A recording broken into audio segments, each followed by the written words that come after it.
Hey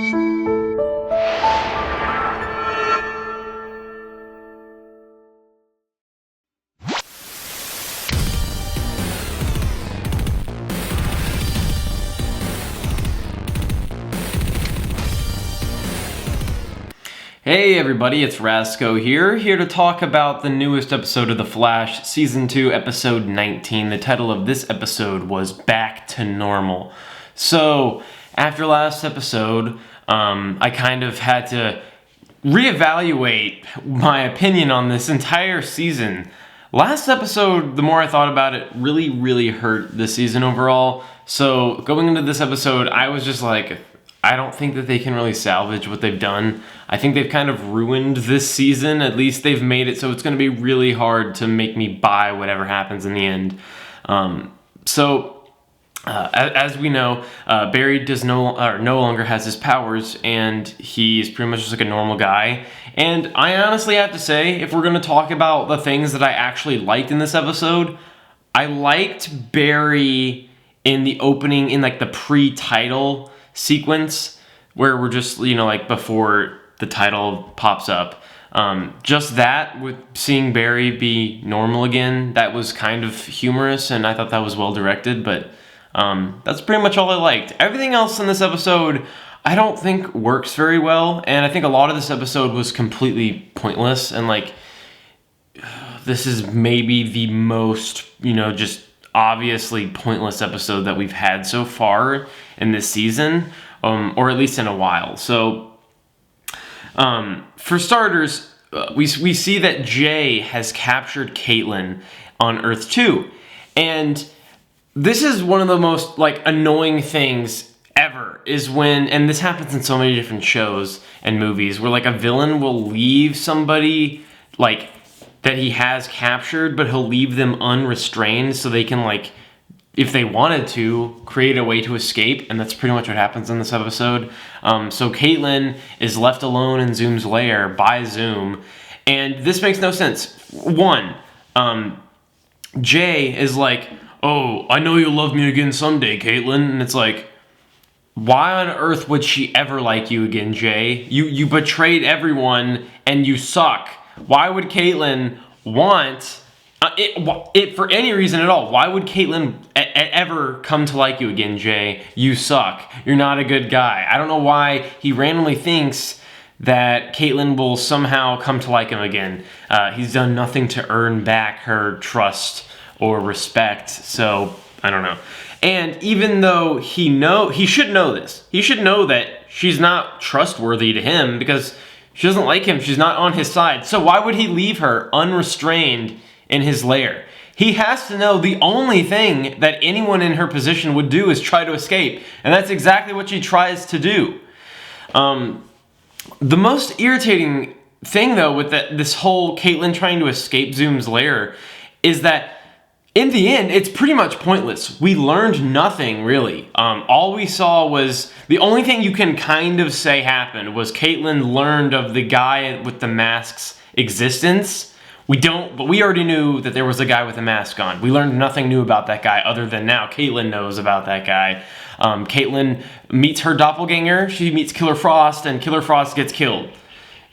So we learned that Killer Frost wasn't important also because Jay only wanted her alive because she looked like Caitlin, but now Caitlin's there, so he doesn't need Killer Frost, so he kills Killer Frost.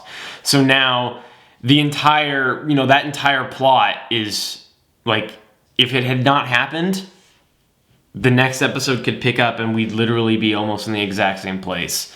So I thought that everything with Caitlin and Killer Frost and Jay was completely pointless in this episode, and I think is really the biggest misstep because really nothing goes on there. So on the other side of this episode, we have Dr. Wells, who has gone looking for Jessie, and so many things are funny about this. One, Dr. Wells goes looking for Jessie, and he finds her using some science way. I don't know. He does something and he finds her. And then he goes, and when he goes looking for her, he finds an apartment and just kind of walks up with a big laser gun. And when he rings the doorbell, goes in, he's like, "Hey, I'm here looking for Jessie." And she's like, Jessie's roommate is like, The laser tag club is somewhere, blah, blah, blah. Okay, one, where is there a laser tag club anywhere on Earth? I don't know. Maybe there are laser tag clubs, but I've never heard of one. Two, no, okay, one, if you saw a guy walk up to your apartment door and he has a big laser gun, no one goes like, oh, it must be laser tag. Like, I understand that it is obviously like not a normal gun just by looking at it, but it's still a gun. She is like, oh, hey, this random creepy guy in a black coat just walked up to my apartment door with a gun, and I think that it's a laser gun, like a laser tag gun. Okay. And then on the other side of that, why is Wells walking around casually with a big laser gun? He's just like, yeah. And he's surprised when she notices it. He's like, oh, she noticed my laser gun. Better tuck it back behind my back. It's like, why are you walking around with that? Are you that paranoid? And like, I guess the answer is yeah. But so after that, what Wells is pretty much dealing with is that he gets captured by Griffin Gray, I think was his name, who is a kid who, when the particle accelerator went off, it made him super strong, but the more that he exerts himself, the older he gets. And now he's trying to find Wells because he thinks that Wells can reverse it. I'm a little bit confused about this. Earth 1 Wells is dead, and I'm pretty sure as far as the public knows, Earth 1 Wells is dead.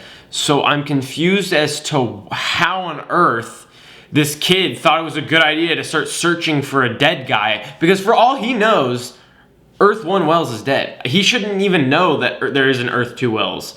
So I have no idea why Griffin Gray is even looking for Dr. Wells. It's like he's searching for a dead guy as far as he knows. So maybe something explained that in an earlier episode. I don't know. But overall, I don't understand what's going on there. So the other thing is their plan to stop Griffin is really weird. So Flash, I don't think, has really tackled the kill or not to kill kind of question that Arrow has like 5 times now. Like Barry seemed like he never like really wanted to kill people. Like if he'd never intentionally murdered anyone, it seemed like. And then in season 2, he just kind of on multiple occasions just murders people. And we don't really talk about it. And we haven't really talked about it. And Barry doesn't seem too worried about it, but he seems worried about a bunch of other stuff that doesn't make sense. If he's, I don't know, for some of the stuff that Barry's worried about in his day-to-day life, and then some of the stuff that he's not worried about, like time travel, like the ethics of time travel, and like what it can do if you mess with the timeline, and all of this kind of stuff, and like killing or not killing. None of that stuff ever seems to bother Barry. He's always bothered by stuff that he feels responsible for that he shouldn't feel responsible for. It's really annoying sometimes. But so Barry, their plan to stop Griffin Gray is not to even try to help him at all. Their plan is just, they know that the more he exerts himself, the older he gets. So they're like, let's just make him exert himself a lot so he'll get really old and then he'll be really weak. And it's like, I mean, you have to understand that if you do that, he could die. He probably will die. If you make him really old and then you beat him up once he's weak, he's probably gonna die. And he does die. And it was like, you guys didn't even try to save him. Like, I understand that he's like, looks like he's 60, but he's actually a 17-year-old kid who's just aging fast. And they didn't even try to like reverse the effects. They were just like, you know, we'll just go in, get him weak, and then we'll beat him down. Team Flash. That was really bothering. And like, I don't know. It's times like that where you're like, Flash, you seem to not be very much of a superhero right now. Wally in this episode, he seemed completely unfazed by everything that happened to him. He went to another Earth. He was like, you know, being held like captive by a creepy demon guy. And it makes no sense that Wally does not know that Barry is the Flash. So Wally should know that Barry is the Flash because, and this happens all the time in the CW shows, but no one ever seems to realize it. So it's not the first time that this mistake has been made, but they do it all the time, where like literally every single one of Barry's friends and family members will be in a room together with the Flash, and Barry's the only one missing, and someone will still not put it together that Barry's the Flash. That happened in this episode again. Well, that happened in the last episode because Wally sees, look, Iris is here. Iris is not a cop. Iris is just some random, she has no business being there. Caitlin and Cisco are there. Wells is there. So pretty much everyone that Barry cares about is in one room with the Flash in complete daylight, and Wally can see the Flash, and the Flash is talking normal, and Wally doesn't realize that the Flash is Barry. In this episode, Wally meets with the Flash on a rooftop, and Barry is covered in shadow and is using like a voice changer to make sure that Wally doesn't realize that he's Barry.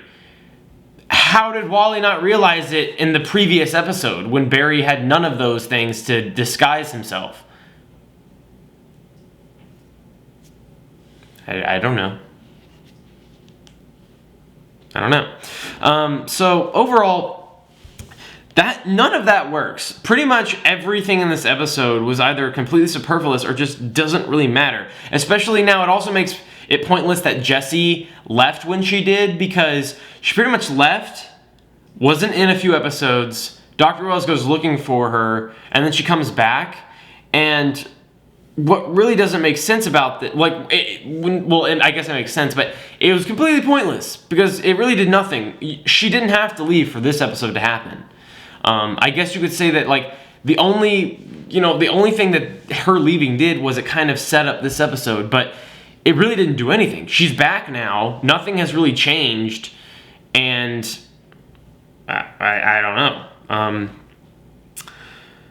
know. Just making sure there's anything else I have to say. I think that was pretty much it. Overall, this episode, I don't think worked very well.